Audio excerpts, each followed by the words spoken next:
tout le monde, j'espère que vous allez bien. Moi, je vais très bien. Alors, aujourd'hui, on parle de l'importance d'utiliser vos propres mots pour vous bénir. Utilisez vos propres mots pour souhaiter ce que vous-même vous désirez. Ne faites pas des souhaits par analogie. Je vais vous raconter un pan de ma vie.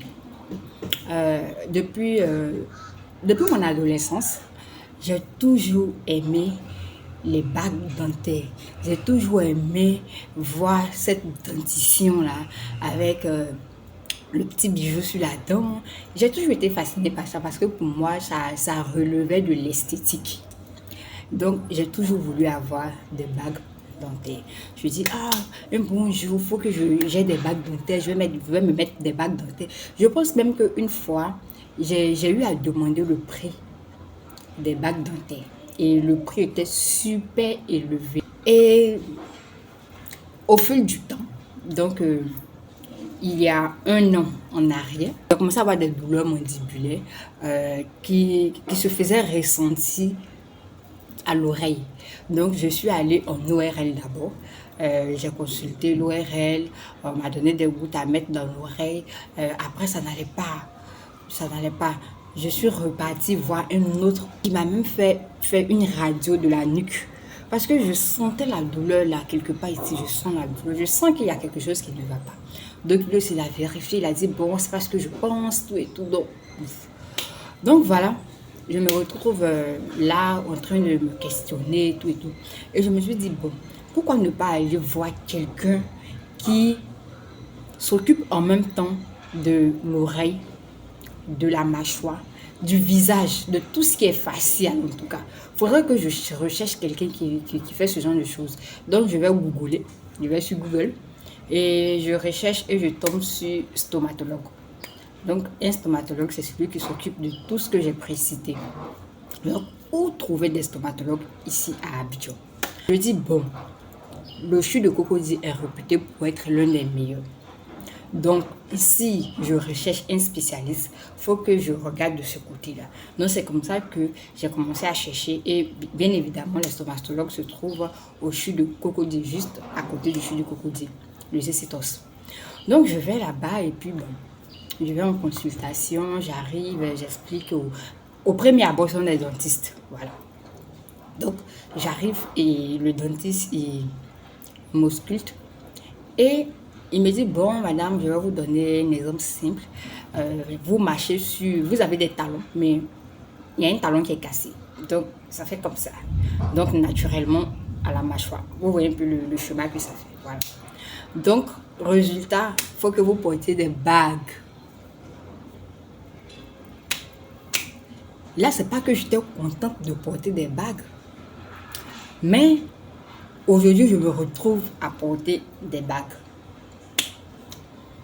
Mais le processus, l'arrière-plan, le back-office de ce qui se passe dans le port des bagues, ce qui emmène une personne à porter des bagues, ce qui se passe lorsque tu ne portes pas tes bagues, ce qui se passe lorsque tu dois manger avec tes bagues, tout et tout.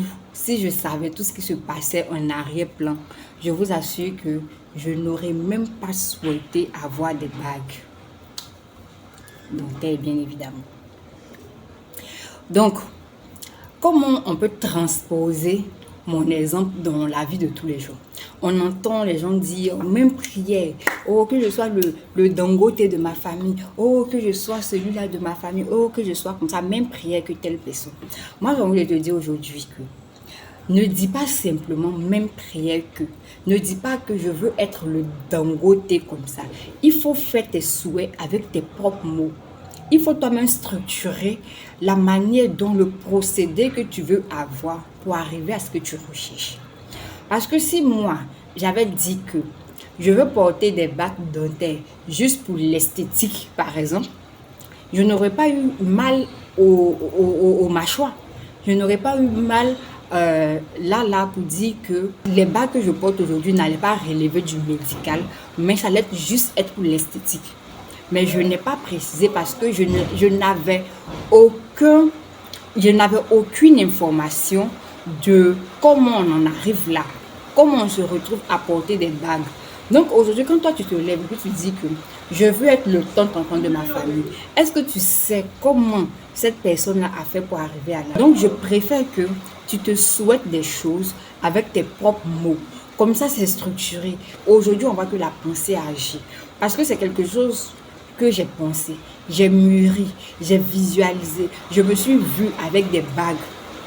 Aujourd'hui, c'est arrivé. On me dira que peut-être que c'est le hasard, tout et tout. Mais moi, je pense que j'ai nourri ça quelque part. Parce que même souvent, vous savez, les maladies psychosomatiques, tout ce qui nous arrive aujourd'hui, beaucoup sont le fruit de notre pensée. Beaucoup de choses qui nous arrivent aujourd'hui sont le fruit de notre pensée. C'est pour ça que nous devons avoir une pensée saine.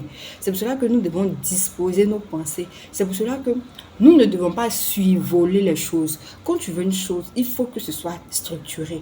Comment est-ce que je veux arriver là? Parce que si tu ne vises que le résultat, le hasard va se charger de faire de telle sorte à ce que tu arrives là-bas. Peut-être que le milieu ne va pas te plaire. Le comment faire pour arriver là-bas ne va pas te plaire. La même prière que tu veux pour ta voisine qui est mariée, tu ne sais même pas comment son mariage se passe. Peut-être que son mariage est dysfonctionnel, mais ce qu'elle te montre, c'est le beau, c'est le chic. Donc, au lieu de dire même prière que Roselyne, par exemple, je prends ce nom-là, c'est ce qui me vient directement en tête. Même prière que Roselyne, tu peux tout simplement dire que je souhaite avoir un beau et bon mariage avec une personne bienveillante. C'est pas mieux comme ça. Au lieu de dire que je veux être le tonton qui est le riche de sa famille, tu peux tout simplement dire que je veux être une personne riche financièrement qui va venir en aide aux membres de sa famille, qui sera ceci, qui sera cela. Donc cette vidéo pour dire quoi? Pour dire que dorénavant, faisons nos propres vœux, faisons nos propres souhaits avec nos propres mots. Ne prenons pas ne faisons pas de juxtaposition. Je ne sais pas si ça cadre avec ce qu'ils sont en train de dire, mais ne transportons pas le résultat d'autres personnes dans notre vie. Ce qu'on voit chez les autres là, c'est le héros, mais on ne voit pas les coulisses de leur réussite. On ne voit pas les coulisses de ce qui les rend comme ça. Parce que tout ce qu'on voit, c'est ce qui est là en apparent, mais derrière, on ne voit pas. Donc, prenons le temps de structurer nos pensées. Ayons des pensées saines pour ne pas que dans 5 ans, dans 10 ans, on se retrouve à avoir des choses que nous avons mal souhaitées. Donc, voici un peu ce que moi j'ai vécu par la pensée qui aujourd'hui, bon, les bagues c'est joli, ça fait joli, mais tout derrière là, il y a la douleur, il y a les contrôles, il y a l'hôpital, tu vas tout le temps à l'hôpital, tu es toujours frotté à ce genre de truc là et ça m'a créé d'autres choses même que je n'ai pas envie de parler ici. Donc voilà, faisons attention à nos pensées, faisons attention à ce qu'on voit chez les autres, qu'on souhaite avoir chez nous. Tout n'est pas rose, tout n'est pas facile. On voit juste le héros, mais on ne voit pas les coulisses de leur réussite. Donc voilà, bisous.